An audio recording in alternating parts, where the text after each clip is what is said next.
Hi, welcome back to my channel. I'm Bree. Today's video is going to be my February wrap-up, everything I read in February. First of all, I apologize if you hear any music or something. My neighbor downstairs is really bumping, so that is just, I can feel it in the floor a little bit, so if you hear anything, that's what it is. But yeah, I'm really happy with this month's reading. I read a total of 8 books. Now it is only February 23rd right now.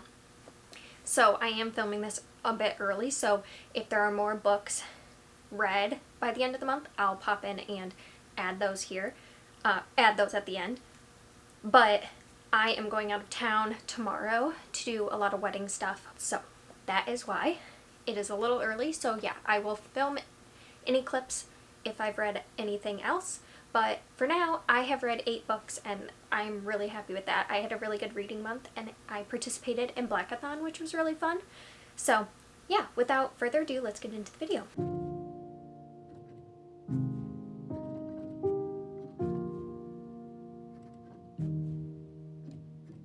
So the first book I read for the Blackathon prompt, which was a book with an adjective in the title. And this was one that had been on my TBR for a bit and I really wanted to get to, so I'm really happy I did. And that was Dead Dead Girls by Nikisa Afia. I ended up giving this book 3.5 stars, but I think I want to adjust my ratings a bit because, as I'll talk about later, I've realized that I've been rating detective books almost on the same level as I rate my thriller books, but I read them for different reasons. So I always rate these 3.5 because I feel like the mystery I can pick out a little bit more, or I don't feel like it's as twisty, but that's not the point of these. So I think I need to adjust my rating. So I think I'm actually gonna probably say this is about a 4-star for me. So I really enjoyed this. This is about a girl, Louise, and she's a queer black woman in Harlem in 1926, and she ends up working above this speakeasy, and the women who work there start dying and showing up on the door to her work, and she ends up getting arrested, and the police say that she can either go to jail or she can help them solve who's killing these women, and she decides to help solve the murders.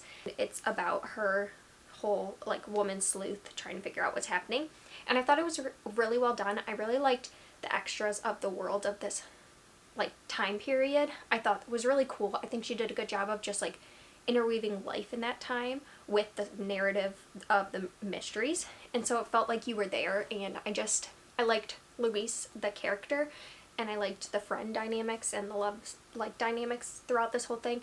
I just thought it had a couple things that it could have done a little better, but this is her first book, so obviously that's to be expected. And so I'm really excited to pick up Harlem Sunset, which comes out in July. I think it's July 18th, but don't quote me on that.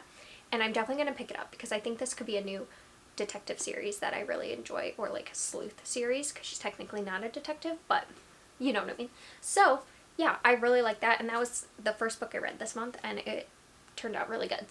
So the next book is probably one of my new favorite books. I really enjoyed it, and I read this for the Literally Dead book club pick. That's the first book that Kayla from Books and Lala picked for her book club, Literally Dead, and I also read it for the Blackathon prompt of The Duality of Justice and Vengeance, and obviously, as you can see, that's Razorblade Tears by S.A. Cosby. This is a thriller that these 2 dads had 2 sons, and they were married, and they had a little girl, and then one day they are killed, and these fathers come together to get justice for their sons. It's a book about confronting their own homophobia and also getting revenge for the wrongful death of their sons. And there's just a lot of stuff that they have to work through. It was so fast-paced. The thriller part, it was so actiony. It felt a little bit like watching an action movie, and I really do like action movies, and I thought that this book was really well done in that. I really liked his writing style, and I definitely will be continuing with this author. I gave this 5 stars. I really enjoyed it, so 5 out of 5. The next book I have is one I got from the library, and this fulfilled the prompt.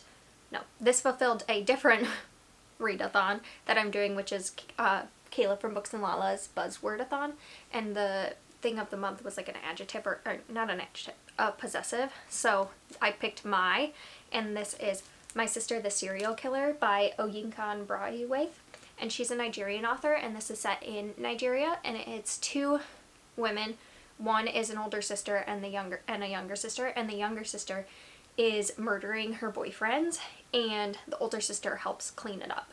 It's just the older sister's coming to terms with the fact that her sister is a serial killer, and should she keep helping her?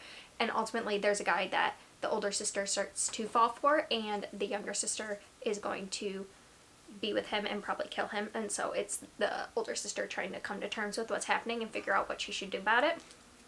I gave this 3.5 stars. It's a very, very short book, and it's like very small, if you can see the difference. So this is only like, I think it only comes out to 226-ish pages.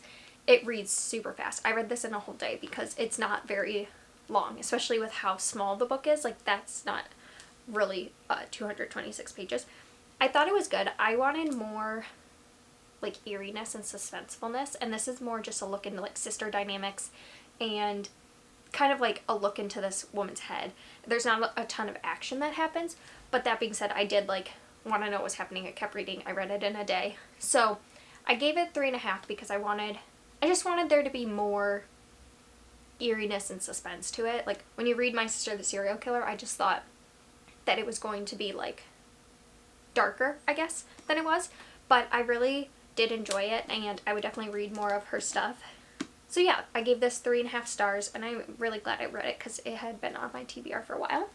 So the next book is also a library pick, and this I had gotten from the library and it was due back really soon, so I decided to read it, and it is a popular book that's also been on my TBR for a while, and that's For Your Own Good by Samantha Downing. So this is about a teacher who works at this really elite private school. There's a lot of rich students, entitled students, and he is just fed up with them. He thinks that they all deserve to learn a lesson, and he's going to teach it to them. Now people start dying off, and it's really a look into like the killer's mind and his like thought process through the whole thing, and someone is onto him that he is killing people. By the way, I give this 4 stars because I did find it interesting and I wanted to like know what was going to happen, but I feel like this book is much more of like in the mind of the killer versus like a who did it or trying to figure out a mystery. Like, there wasn't a lot of things to figure out. You know everything basically from the beginning. I just wanted to be guessing a little more than I was, and I wanted a little more like action than I got, and I didn't like love the ending. I thought it was kind of okay. So, but I still gave it 4 stars because I think like I didn't put it down. Like, I read it only in 2 days, and I found myself like picking it up, wanting to read more, but then by the end I just didn't. So maybe I should lower this to a 3.5. Yeah, I think I'm gonna lower this to a 3.5. I do enjoy a psychological look into like the mind of a killer, but in this case I just didn't feel that connected to it, and it didn't feel like creepy to me. It just was like, okay. I that sounds harsh, but I didn't connect with any of the characters really that I wanted to, and I wanted to understand the serial killer, or the killer more, the teacher, and I just didn't feel like I got that. So yeah, I think I'm gonna give this 3.5 actually instead of 4, but yeah, I read this one. Okay, so I have 4 more books. This next one I read for book club with my sister-in-law and mother-in-law, and that is The Thursday Murder Club by Richard Osman, and this is the first in a series. I want to say it's like a cozy mystery. It's about these 4 retired folks, and they meet every Thursday in the Jigsaw room to solve crimes that are unsolved, and then they find themselves wrapped up into a murder that happened right in their area. They're trying to figure out who did it, and it's just a lot of like hijinks. They get into like situations that they shouldn't be in, and they like kind of work with the police. There's so much to this plot too. It sounds like it's just like a very simple plot. There's like plots within plots. There were so many different things going on. I think because of that, like a couple things I did want more. Like, I wanted to know more about certain characters, but I think this being a series, you can get that later. But there was just so much going on that it being a little longer could have helped a little bit. But I found this to be 4 stars for me. I thought it was really good. It was really fun. It's written in letters. Joyce, one of the characters, Joyce, is writing letters in her diary, so you're getting her thoughts as this like whole investigation is going down. And then it's also in third person narration as you get insight into other characters. And it was funny. It was like really cool to read from the perspective of retired folks, and also like they're dealing with their own mortality and their friends dying and things like that, but he does it in a way that's like, it just feels real and it feels serious, but then not so serious at the same time. Like they make light of a lot of things and they just have fun, and they just are so like such good friends, and they're just fun, and I really think he did a good job with it, and I'm excited to read The Man Who Died Twice. It's already out, so I want to pick that up soon because I think this could also be a new favorite, like detective sleuth series. So the next one is also a library pick that I got to because I was like, these are all due back and I need to read them. So that is The Hunting Party by Lucy Foley, and this is about it's like an isolated thriller where a group of friends who were friends at Oxford and now they're in their 30s, they go to this retreat in Scotland, and they get snowed in. Then one of them is killed, and it's kind of like what happened. And so you're flashing from the perspective of the like estate manager and somewhat of the gamekeeper, I think, in the present day. And then it's 3 days before the murder happened, and you're getting perspectives of people who are at the retreat. It reminded me a lot of In My Dreams I Hold a Knife, like friend dynamics, jealousies, things like that. But I didn't think it was as well done as In My Dreams I Hold a Knife. I didn't find the characters I could connect to as much, and I definitely called a lot of the ending. So I ended up giving this a 3.5. No, I ended up giving this a 4 because I did still find it fun, and I wanted to know what happened, and I really do like these kind of books. They really called to me. I just was like, comparing it to In My Dreams I Hold a Knife, it was not as good, but it was still really good. So I gave it a 4 star. The one thing that was cool about this is for a majority of the book, you don't know who died. Like, they're not named, so you can make guesses, and I was able to guess who it was, but it's not explicitly said until later, and so I thought that was like a cool addition. There's just an overall like eeriness to it because also they're not able to leave. They're literally snowed in. Police can't get to them.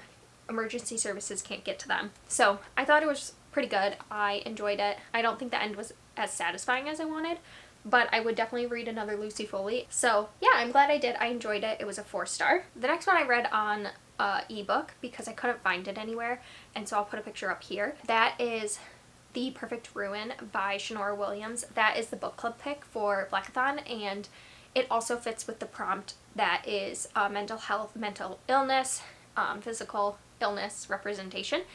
And this is about a girl who, or a woman who, when she was younger, this person ended up ruining her life, and now she wants to seek revenge on that person. She gets the name of the person who ruined her life, and she wants to go after him with revenge.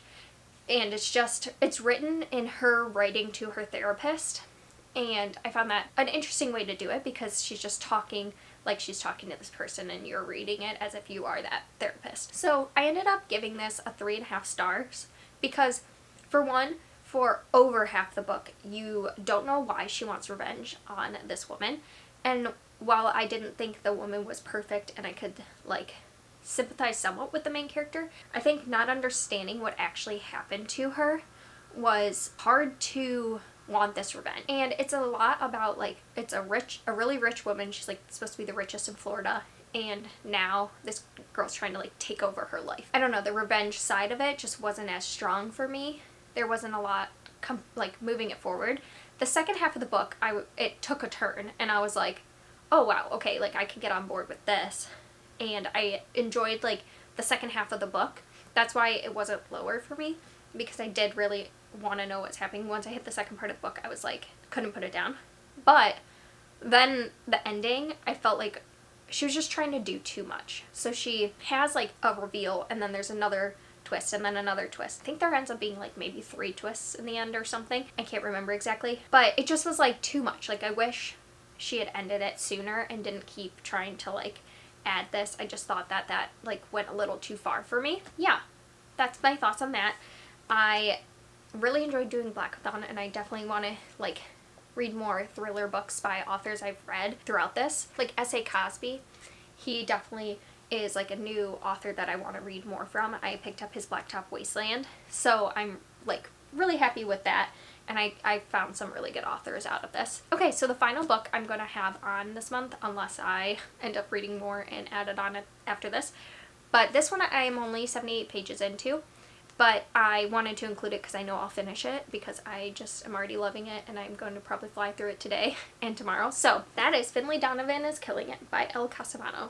I have been wanting to read this book for so long. I couldn't put it off any longer. It just sounds so good. I've been reading a lot of dark stuff, and while this is like a murder mystery, or a mystery, it's just supposed to be fun and ridiculous, and so far that's exactly what it is. So this is following Finlay, and her life's kind of a mess. She recently got divorced. She's got 2 young kids. She is just like struggling. She's a writer, but she's like struggling to write the book. Her first draft is due in like a month, and she's out of money, and her husband is not nice. And so she goes to Panera to meet with her manager, I believe, and they start talking about the book, but the way they're talking is kind of vague, and someone mistakes her for a hit woman and offers her $50,000 to kill this man, and she has to decide if she's going to do it or not. And so far it's just so ridiculous. I really like Finlay. She's kind of a hot mess, and you just like can identify with her so much, at least I can. So I'm really enjoying it. I think it's going to be a good time. I've heard a lot of people really love this, and then I've also heard that the next one was maybe not quite as good, but just as fun. So I'm excited for this series. I think it's going to be one I'm really going to love. So those are the 8 books I read this month. I am so happy that I read so much this month. I'm worried that next month I'm going to be in a reading slump, because March is always my reading slump time, but hopefully not. And I'm just like, I'm really happy with the reading I've been doing. I've been reading a lot of books that are fun and I've been wanting to get to. So if you've read any of these, please let me know what you think. I would love to hear your opinions on these. A lot of these are, a decent amount of these are backlist books, and I'm hoping to get to some recent releases this year, like to get to 2022 releases. But I also want to read some backlist books, because I've been reading primarily fantasy for the last couple of years, and I've really been in my mystery thriller reading kick as the years progress. So yeah, I really hope you enjoy, and I'd love to hear your thoughts, and if you want to subscribe and also leave a comment down below, I'd really appreciate it.